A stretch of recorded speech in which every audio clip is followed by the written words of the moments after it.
Saat itu Shui memberanikan diri menghubungi Xian dengan alasan ia sudah merasa sangat lapar. Ternyata Shui mempunyai maksud lain karena ia ingin berkata jujur pada Xian. Shui juga berharap jika Xian akan mempercayai dirinya. Lalu Shui pun menemui Xian yang ternyata dengan setia sudah menunggu Shui di luar gedung cukup lama tapi tidak diketahui oleh Shui. Dan tidak lupa Shui terus saja bersikap manja pada Xian dengan meminta Xian untuk membukakan pintu mobil untuknya karena ia merasa lemas tidak bertenaga. Xian pun sangat perhatian pada Shui. Kebaikan Xian membuat Shui semakin tulus ingin bersamanya.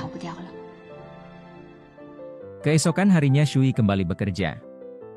Di hari itu rekan kerja Shui terlihat sangat bahagia karena mereka akan menghadapi liburan tahun baru Imlek. Awalnya Nan mengajak Shui untuk pulang bersamanya tetapi Shui menolak. Shui juga memberikan pesan pada Xian jika jarak stasiun kereta dengan rumahnya sangat dekat oleh karena itu Xian tidak perlu mengantarkan dirinya besok. Kemudian Shui pergi ke sebuah mall untuk membeli beberapa barang untuk orang tuanya. Tak disangka di sana Shui malah bertemu dengan Qin. Hal itu membuat mood Shui menjadi tidak baik. Bahkan Qin masih saja menuduh Shui berpacaran dengan suami orang. Hal itu membuat Shui dengan sengaja membalas pesan Xian melalui pesan suara agar Qin mendengar hal tersebut. 明天什么时候走？好啊，我等你。就是有钱，怎么了？不仅有。 Keesokan harinya Xian sudah menunggu Shui di depan gedung rumahnya karena di hari itu Xian akan mengantarkan Shui berangkat ke stasiun kereta. Sesampainya di basement mereka pun langsung berpisah tetapi Shui sangat berharap jika Xian akan menghentikan dirinya dan mengatakan bahwa ia akan pergi bersama dengan dirinya tetapi Shui memaklumi Xian yang tidak melakukan hal tersebut sebab Xian juga harus berkumpul bersama keluarganya di tahun baru Imlek. Setelah beberapa waktu Shui sampai di rumah dan berkumpul bersama orang tuanya. Kedua orang tua Shui sangat senang dengan oleh-oleh yang dibelikan oleh Shui. Tak berselang lama Shui sudah langsung mendapatkan kiriman pesan dari Xian. Xian benar-benar sangat peduli pada Shui, bahkan mereka sudah saling menggombali satu sama lain sampai membuat Shui begitu salah tingkah dengan gombalan yang Xian berikan. Di malam berikutnya tibalah malam tahun baru Imlek, semua rumah sudah dipenuhi dengan hiasan yang begitu indah. Shui juga mendapatkan telepon dari Xian. Walaupun mereka berjauhan tetapi mereka tidak pernah berhenti untuk saling berkomunikasi dan saling merindukan satu sama lain. Lalu Shui pun makan malam bersama orang tuanya untuk merayakan malam tahun baru Imlek. Hal yang sama juga dilakukan oleh Xian dan keluarganya. Pak Guan dan Guan Ji pun berkumpul bersama mereka. Setelah makan malam itu selesai Shui kembali menerima panggilan video dari Xian, hal itu sempat membuat orang tua Shui begitu kepo. Sementara Shui dan Xian sedang melepaskan kerinduan mereka. Setelah selesai menghubungi Shui, Xian kembali berkumpul bersama keluarganya dan tak sengaja Xian melihat Shui yang mengomentari postingan Yuyu. Di saat yang bersamaan Shui juga mengirim beberapa foto pada Xian agar Xian bisa memilih pakaian yang akan Shui pakai ketika menghadiri pernikahan seniornya. Hal itu pun langsung membuat Xian terlihat ingin pergi untuk mengurus sesuatu. Beberapa hari kemudian Shui sedang bersiap untuk menghadiri pesta seniornya. Shui juga ingin terlihat cantik karena di hari itu ia akan bertemu dengan Xing dan Qin. Sesampainya di acara pesta itu Shui langsung bertemu dengan teman-temannya semasa kuliah dulu. Ia juga duduk bersama mereka semua dan saling mengobrol walaupun awalnya Shui terlihat sedikit keberatan. Benar saja tak berselang lama Xing dan Qin juga hadir di acara tersebut. Tatapan Qin pada Shui terlihat begitu tajam. Lalu tak disangka ketika acara pelemparan bunga berlangsung Shui menjadi orang yang mendapatkan bunga tersebut. Shui juga mengakui di depan semua orang jika ia sudah memiliki pacar tetapi suasana di acara pesta itu membuat Shui tidak bahagia.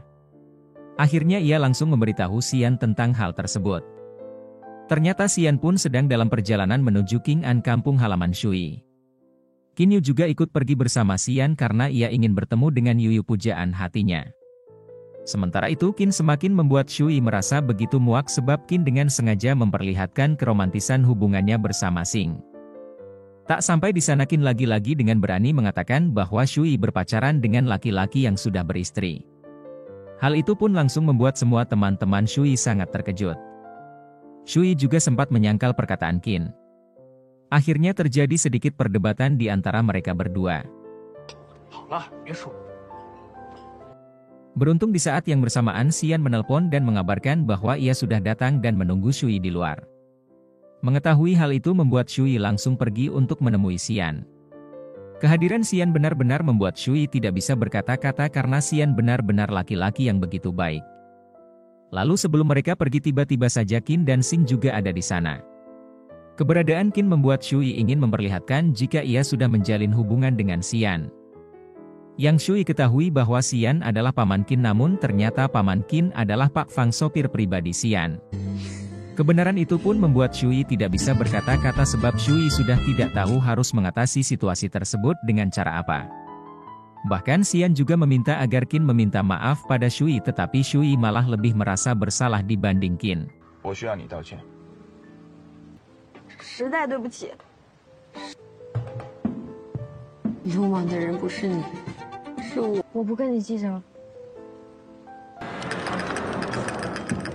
Selama di perjalanan Shui terus saja melamun. Perubahan sikap Shui itu sangat dirasakan oleh Xian, bahkan Xian juga meminta penjelasan Shui dari apa yang baru saja terjadi. Namun penjelasan Shui sangatlah tidak masuk akal. Di saat yang bersamaan Qin Yu menghubungi Shui untuk mengajak dirinya bertemu. Ajakan itu dijadikan sebagai alasan agar Shui tidak terus bersama Xian karena Shui benar-benar gugup jika terus berada di dekat Xian. Akhirnya Xian pun membiarkan Shui pergi, namun Xian sudah merasa jika Shui sedang ingin menghindari dirinya. Xian pun juga terlihat marah atas sikap Shui tersebut. Kemudian ketika Shui sudah menaiki taksi, Shui langsung menceritakan kejadian yang baru saja terjadi pada Ruo.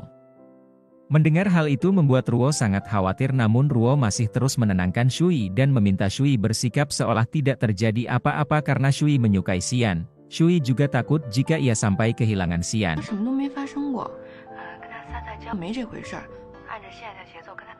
Setelah itu Shui pun bertemu dengan Qin Yu dan mereka sedang berendam air panas, namun Shui terus saja melamun. Hal itu pun disadari oleh Qin Yu, tetapi Qin Yu sangat percaya dengan alasan yang Shui katakan. Lalu setelah mereka selesai berendam, Qin Yu berencana ingin menjodohkan Shui dan Xian karena Qin Yu baru saja mengetahui bahwa hubungan Shui dan laki-laki yang ia sukai sedang mengalami masalah. Qin Yu juga memberitahu Xian jika hubungan percintaan Shui bermasalah karena kali ini Qin Yu masih belum mengetahui jika laki-laki yang dimaksud oleh Shui adalah Xian. Mengetahui perkataan Qin Yu membuat Xian langsung menemui mereka berdua. Dan saat itulah Shui baru mengetahui jika Qin Yu adalah keponakan Xian. Pernyataan itu semakin membuat Shui terkejut dan tidak bisa berkata-kata. Ditambah dengan Xian yang tidak terima karena Shui mengatakan pada Qin Yu bahwa hubungan mereka sedang tidak membaik.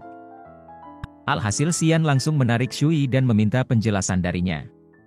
Namun lagi-lagi Shui tidak memberikan penjelasan yang akurat. Shui juga tidak berani memandangi Xian. Sampai akhirnya Xian memaksa Shui untuk memandang dirinya. Xian juga meminta Shui menjawab apakah ia lebih menyukai Xian dibanding mantan pacarnya. Beruntung Shui menjawab fakta jika ia lebih menyukai Xian.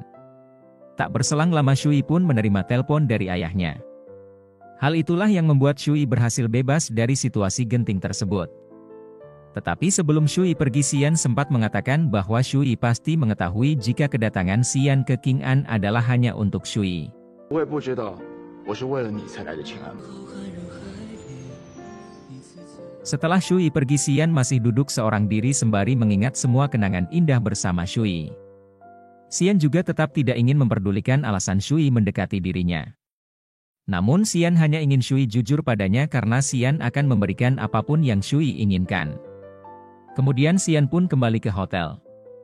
Di sana Xian mendapati Pak Fang yang ingin meminta maaf atas perbuatan Qin.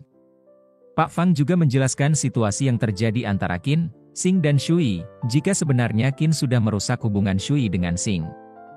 Tetapi Qin sudah putus dengan Xing karena laki-laki itu sangatlah tidak berguna sebab selama ini Xing mengira bahwa Xian adalah paman dari Qin. Hal itu membuat Xing mencampakkan Shui dan memilih bersama Qin. Semua penjelasan itu membuat Xian tersadar jika yang Shui inginkan sebenarnya bukanlah dirinya.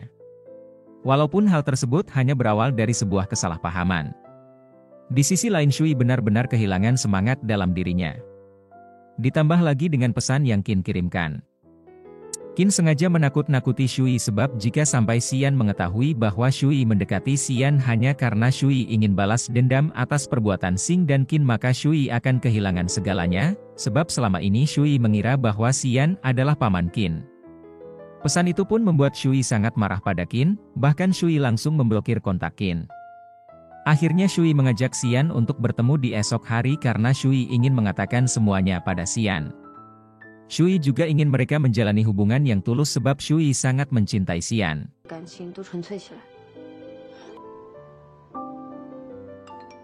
Pada scene yang berbeda tiba-tiba saja Xian menemui Qin Yu.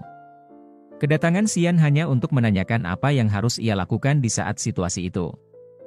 Pertanyaan tersebut membuat Qin Yu langsung memberikan semangat dan saran pada Xian. Namun Qin Yu malah mengatakan jika selama ini Shui sudah lebih mengejar seorang pria, padahal pria yang dimaksud Shui adalah Xian. Akhirnya ketidaktahuan itu membuat Xian begitu kecewa pada Shui. Xian juga tidak bisa tidur semalaman. Setelah beberapa waktu tiba-tiba saja Qin Yu merasa tidak enak badan, hal itu membuat Xian langsung mengantarkan Qin Yu ke rumah sakit. Sesampainya di sana Qin Yu benar-benar tidak berhenti untuk terus memberikan semangat pada pamannya itu. Saat itu Shui baru saja terbangun namun Shui benar-benar terlihat kehilangan semangatnya.